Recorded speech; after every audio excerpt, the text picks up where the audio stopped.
look at example 2, which is ever so slightly different. But first what we have to do, this is going to point out the difference here, is we've got to replace this word ice with the word wood, which I have to be honest, it used to say wood, and I don't know why it says ice now. I don't know what happened there, but that's okay. So that's what we have happening. We have the same table, we have the same spring. It starts out compressed, it ends up relaxed, okay?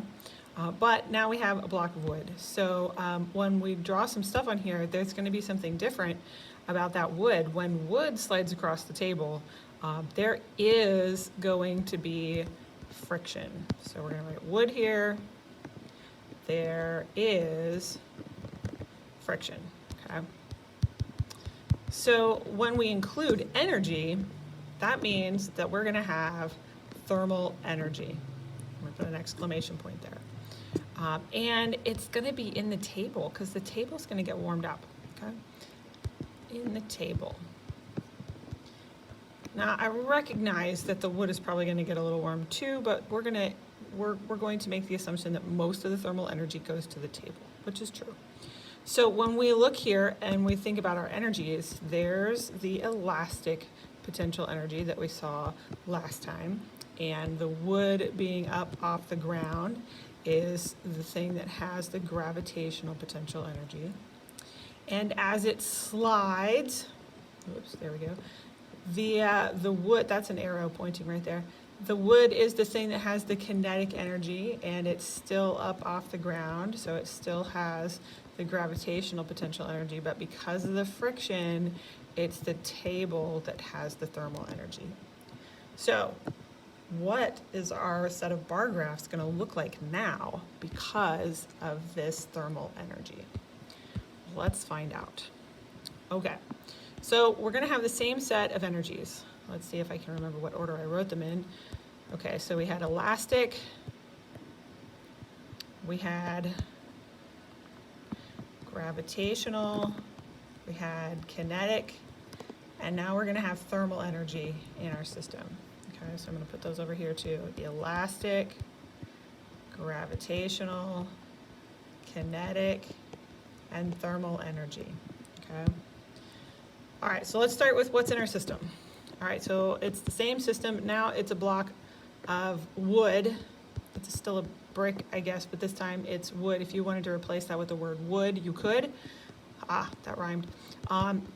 We've got the spring in our system, and we've got the earth in our system. That's what allows us to include the gravitational potential energy. But the table is not in our system. The table is not in our system.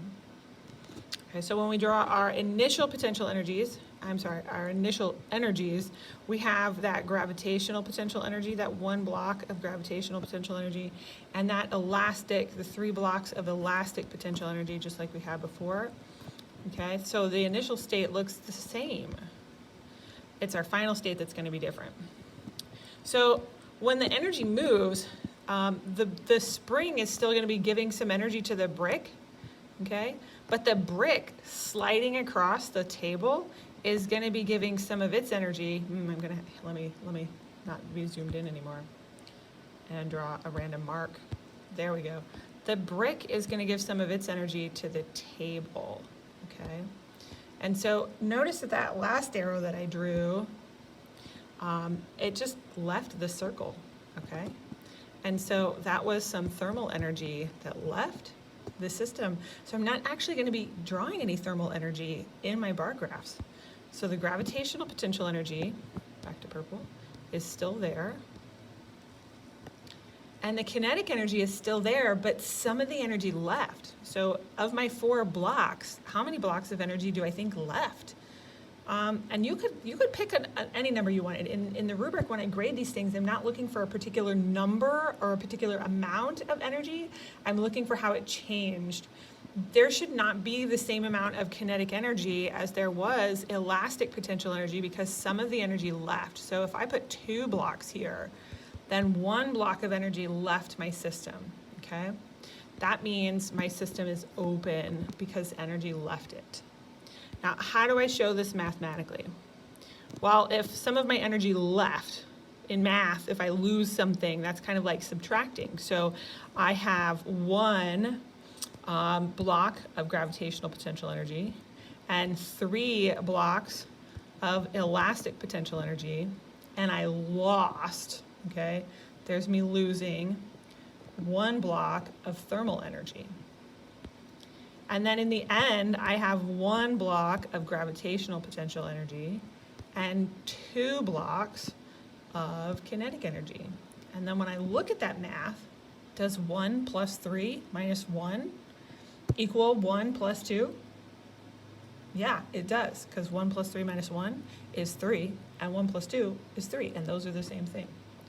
So this is how we use bar charts to show us what's happening to the energy in a system. If you have any questions, let your teacher know. You'll have lots of practice on the next couple of pages. Thanks for watching.